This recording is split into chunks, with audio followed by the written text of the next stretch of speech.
भागती दौड़ती कराची की गलियों में जिंदगी हर किसी के लिए आगे बढ़ रही थी। उन्हीं जिंदगियों में एक जिंदगी सलीम की भी थी। एक ऐसा व्यक्ति जो समझता था कि उसकी मेहनत और कमाई उसके घर को चलाने के लिए काफी है। लेकिन उसकी पत्नी जैनत अक्सर शिकायत करती कि वह घर और उसका ख्याल नहीं रखता। सलीम हर बार एक ही वाक्य से उसे चुप करा देता। मैं इस घर के लिए कमाता हूं, जो चाहूंगा वही करूंगा। तुम जाना चाहो तो जा सकती हो। इस घर को तुम्हारी नहीं, मेरी जरूरत है। जैनत ने अब जवाब देना छोड़ दिया था। उसकी चुप्पी हार नहीं थी, बल्कि हकीकत का बोझ थी।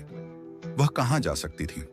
समाज, चाहे यह शहर का दिल ही क्यों ना हो, औरत के लिए वही नजरों और बातों का जाल बुनता है जो अपने माता पिता के घर लौटने की हिम्मत करे। जैनत सोचती, बेटियां परदेसी होती हैं, अगर वे एक दिन भी ज्यादा रुक जाएं तो बातें बनती हैं और माता पिता की इज्जत पर सवाल उठता है।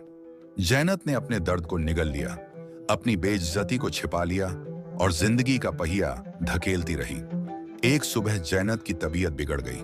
उसका शरीर बुखार में तप रहा था, लेकिन जिंदगी उसके लिए नहीं रुकी।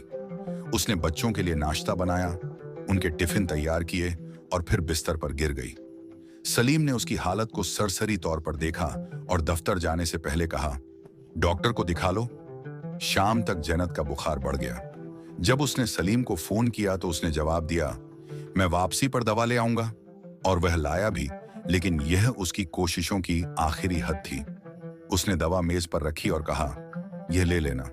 सलीम ने न तो जैनत के कांपते हाथ देखे जो दवा को पकड़ने की कोशिश कर रहे थे, और न ही उसके वह आंसू जो उसके चेहरे से बहकर तकिए में समा गए थे। उस रात जैनत की सास ने खाने पर टिप्पणी करते हुए कहा, इस घर को जैनत की जरूरत ही नहीं, सब कुछ उसके बिना भी चल सकता है। लेकिन सब कुछ ठीक नहीं था।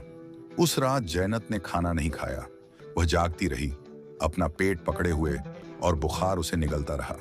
दूसरी ओर सलीम अगले दिन के दफ्तर के ख्वाब देखते हुए सुकून की नींद सो रहा था। अगले दिन सलीम दफ्तर चला गया, फिर खुद को परिवार का सहारा समझते हुए। जैनत अकेले अपनी हालत से लड़ती रही। बुखार खतरनाक हद तक बढ़ चुका था और शाम तक वह बिस्तर से उठने के काबिल न रही। सास ने सलीम को फोन किया, लेकिन उसने कहा, बस पहुंच रहा हूं। जब सलीम आखिरकार वापस आया और जैनत को अस्पताल लेकर गया, तब तक बहुत देर हो चुकी थी। जैनत, वह औरत जो खामोशी से निस्वार्थ जीवन जीती रही, जिसे बार बार कहा गया कि वह जरूरी नहीं, एक ऐसी जगह चली गई जहां उसे अब कोई दर्द नहीं। जैनत की गैर मौजूदगी ने सबको यह एहसास दिला दिया कि वह कितनी जरूरी थी। कुछ ही दिनों में घर का सारा सिस्टम बिगड़ गया। सलीम अपने दफ्तर की फाइलें, कपड़े और यहां तक कि साफ रुमाल भी ढूंढ न पाया।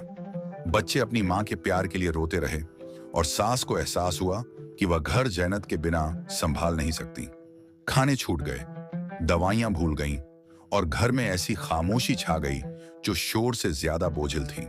सलीम, जो खुद को परिवार का स्तंभ समझता था, अब अपने खाली घर में बैठा अपनी गलतियों पर आंसू बहा रहा था। अब उसे किसी को यह बताने की जरूरत नहीं थी कि वह कहां जा रहा है या कब लौटेगा, क्योंकि अब उसका इंतजार करने वाला कोई नहीं था। जैनत की गैर मौजूदगी वह खालीपन बन गई जो कोई नहीं भर सकता था। वह औरत जो खामोशी से इस परिवार को जोड़े रखती थी, उसे अपनी अहमियत साबित करने के लिए अपनी जान देनी पड़ी। सलीम ने बिखरे हुए घर के चारों ओर देखा। आंखों में आंसू लिए वह खुद से बुदबुदाया, इस घर को मेरी नहीं, मुझे जैनत की जरूरत थी। यह कहानी हमें याद दिलाती है कि उन लोगों की कदर करें जो हमारी जिंदगी को खामोशी से जोड़कर रखते हैं। अक्सर हम अपने अपनों की कुर्बानियों को मामूली समझकर नजरअंदाज कर देते हैं, अपनी कोशिशों को बढ़ा चढ़ाकर देखते हैं। रिश्ते सिर्फ आर्थिक सहयोग या आदेश चलाने से नहीं चलते, बल्कि आपसी इज्जत, प्यार और ध्यान से फलते फूलते हैं।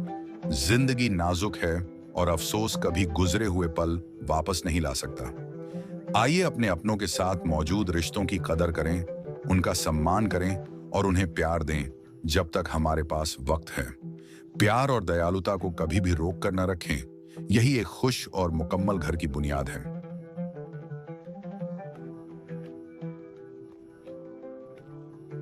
अगर आपको यह कहानी अच्छी लगी हो तो इस चैनल को सब्सक्राइब करें और इसे दूसरों तक जरूर शेयर करें।